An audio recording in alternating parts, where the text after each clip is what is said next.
I mean, like, let's put this also into sort of the broader context, too, of what we've just been talking about. Let's think about what kind of a country Australia is becoming. So it's going to be a country where there's, if Labor has their way, no free speech. You listen to the authorities, you listen to the cops, you do what you're told, you don't get out of line, because that's national unity, where you don't have any sort of manufacturing or economy, adding value to anything, and where all you've just now got, and you're going to see a lot of this in the budget, which is coming up on May 14th, everybody.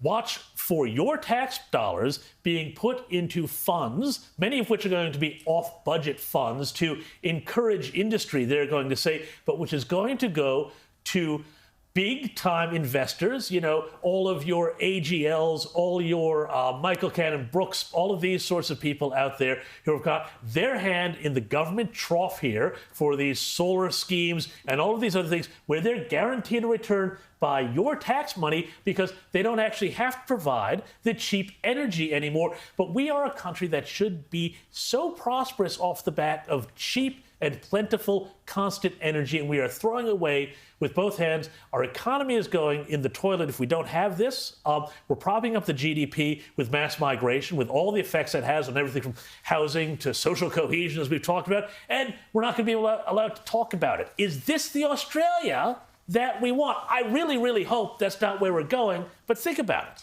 Well, it is the way we're going, Rita, because you have a controlled economy on the one hand and you have a controlled media and what you hear on the other hand. That is the classic, basic formula of communism. Control censorship on the one hand and control the economy on the other and decide who gets what money. James has just described communism. That's what we are getting under this government, and the Liberal Party have to stop it and must win the next election. We've got to get rid of the Teals. They got to go. We've got to get the Liberals to get rid of this government because they're destroying this country in front of our eyes, Rita.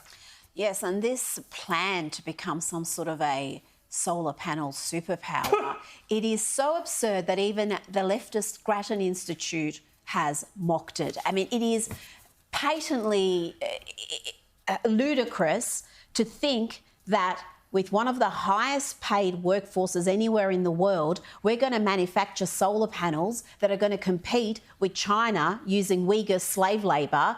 And already there's a glut of solar panels around the world, from what we're hearing. So what market are we going to be? And this, they donated, what, $1 billion of our money to that plan, and who becomes rich from that? The people who are already becoming very rich through renewables, mainly through taxpayer largesse. And if you question it, you can't question it, because don't forget, the government and the police are the sole source of all information.